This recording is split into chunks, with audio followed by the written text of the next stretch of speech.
Y254. Imagine. Right now, thank you so much for staying with us. If you're just joining us right now, you are watching Chit Chat, all about gossip and trending topics right here in Kenya and internationally as well. Now, the hashtag is Chit Chat. We are on Facebook, Instagram, and Twitter as Y254. You have posts, go comment below. Let us know where you're tuned in from and your various contributions to stories we are talking about today. And at the end of the show, we are going to sample some of the comments. And I go by Feline. This right here on set is Sweet K, and I also have Ronald Royce to help us break these stories down. And right now we move on to another story. And a court in Uganda has ordered a woman in Kanungu district to pay her former fiancé 344,000 Kenyan shillings, or alternatively 10 million Ugandan shillings, as compensation for breach of promise to marry the latter. Tumwine, a Kiringa primary school teacher, supported Kiarindu by financing her diploma in law and at the development center, spending 9.4 million Ugandan shillings at Kanungu grade and at Kanungu grade 1 magistrate Mukubu ruled that Tumwino is entitled to reimbursement of the amount, and also ordered her to pay the man 600,000 Ugandan shillings as compensation, or 20,000 Kenyan shillings if you would like. Right, so let's just talk about that. So we've heard of these stories. Dem anakuja, hana kakiru, vizuri sana sana. And then Chalia anamwambia, don't worry, Mimi, I love you and all this. Anampeleka shule, dem anasoma. Akisha graduate. Excuse me, nani, Mimi nikuoe. I'm so sorry. No story, Nesha. So in Uganda, they were like, no.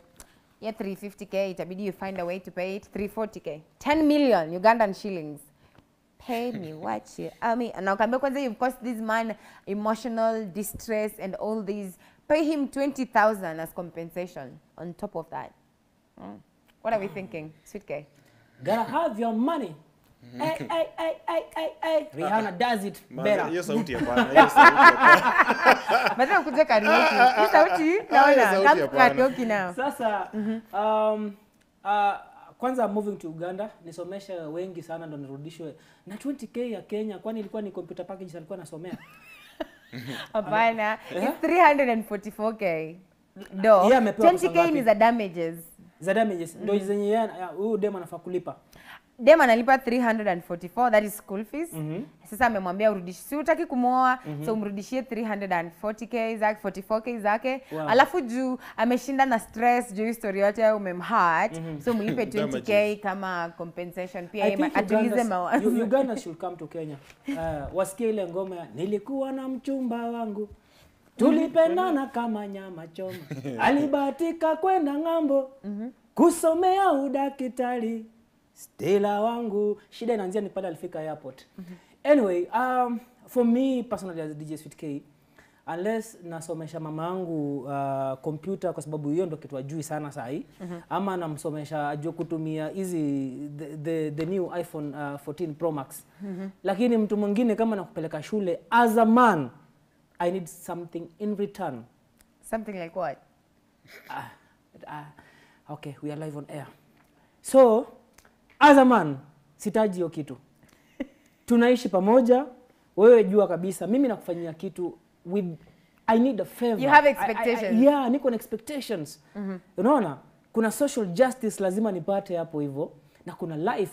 I'm spending my money, nimeenda kuhustle so hard kukuja kukupeleka wewe shule. I'm doing kwanza na take beat ya parents wako ambao parents wako ndio walimfaa kusomesha, sio mimi. Mimi nafanya kupata ukiwa maembe imeiva kama ile ya Ukambani.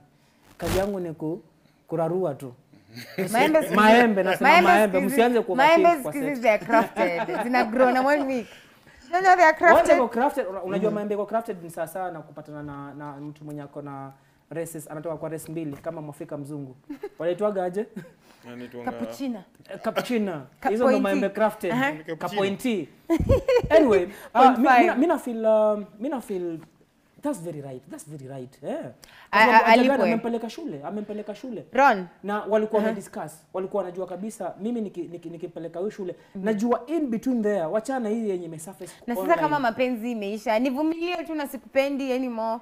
Niko tu na wewe juu ulinisomesha. Unaongea vibaya ama mwanaume alikuwa na shida. Lakini feeling wacha nikwambie But Ron, I'm serious. Can you hata wewe right now say like you're dating this person and then you get to a point where you literally you do not love an ounce of love.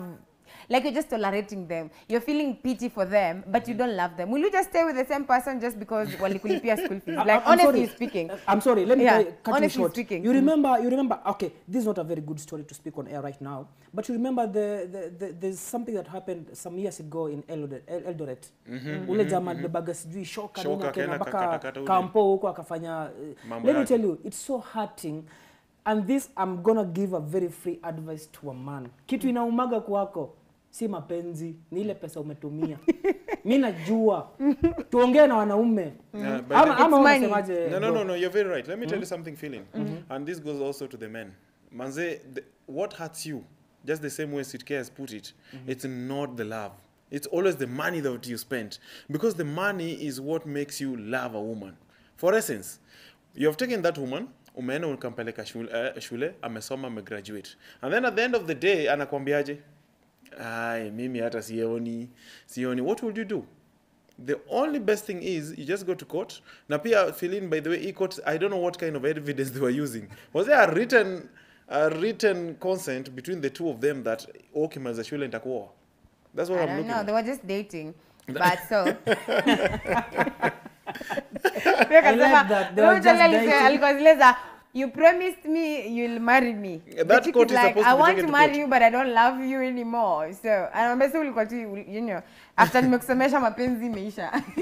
So, after my that graduate. court. So, Ron, no. But I asked you something though. Would you stay in a relationship where you don't love someone, but because they supported you, just because they supported you, now you have to spend the rest of your life with them just because of that? Would you? Kama wewe ni boy, dem amekusomesha. Uko point yenye siko ubaya umpendi, but unavumilia tu kukua hapo. Not that she's bad, but umpendi. So would you just go through life with that person, even though you know very well that you don't love them anymore? No, Ronald. let me tell you something. Truthfully, see. Yeah. Would you do that? Unajua, at times, if you stay with someone for long, they become part of you. So the moment you guys decide to disintegrate or separate, hiyo kitu wanga bado inawavuta. So in short, what I'm trying to tell you is, at the end of the day, lazima tu utapenda huyu jamaa hata kama umpendi. You think so? So would you learn to love someone? Let me Would you learn to love someone? Like I'm just asking genuinely. Like I'm genuinely asking this. Would you learn to love someone? Like someone you don't love, alafu useme, jitu alimsomesha, you know. Let me teach you one thing from just your question. Men, we are made for caring and protection. Endo angalie natural world zote. Every male in that jungle, kazi yake ni kuprotect familia yake. Women are made emotionally to love. Umenelewa? And caring too. So hapo kwa caring ndo tunakutaniaga. We have to take care of each other. We have to take care of our families and everything. Umenelewa? So sisi tumetengenezwa, I have to protect you. So ule jamaa alikuwa anajua kabisa nikimsomesha huyu mpenzi wangu ambaye nampenda, kipenzi cha roho, na mprotect kwenye mazingira ya sitaki kumwacha aende ateseke. Labda parents wako kuwa poa, okay, we are not sure about it. Labda parents wako kuwa poa, so akaamua wacha nimsomeshe huyu, akifika pale ile level anafika atakuja kunisaidia kulea watoto wangu wasipitie shida. Umeelewa? But now for women mnakuaga so much control na emotions, within a click of time usha switch, umeamua leo napenda ama sipendi. Kama mjengo unamka asubuhi forma anakuambia leo hata sikuwa nimekuandia kwa kitabia kukuja watu wanakuja kazi. Doesn't work like that. So anyway, reimbursement. So tuseme tu alimpea loan. Yani kama help. Mbona unaharibu sasa? Kwa help akasoma, so hata help lazima ilipwe. Unajua gava itakutime tu. I tend to think also maybe the chick fell in love with someone else in the same college, so akaona. But life happens. Sometimes people fall in and out of love. You can't blame people. But Mimi, all I know, like, you shouldn't be in a situation that is time. You know, these people are not married. You know, if it's your husband and you've said for better, for worse, then that makes sense. Like, you can love and love and all that through thick and thin. But if this is just someone you're dating, and you are not married and you feel like even if you go to this marriage it's not the right thing to do, then don't do it. I No, think feeling just they were pay taken the to court. money. They were taken to court. The Lipa guy took- pesa. Lipa pesa ni hiyo story. Alafu kitu moja inachanganya siku hizi watu wanafikiria ati love is all too much about money. My friend, unaweza kuwa uko na do lakini uko na mse wa ndudhi anapakigia hapo. Historia tutafanya saa moja. Let's move on to another story. Mtu wa ndudhi si mtu.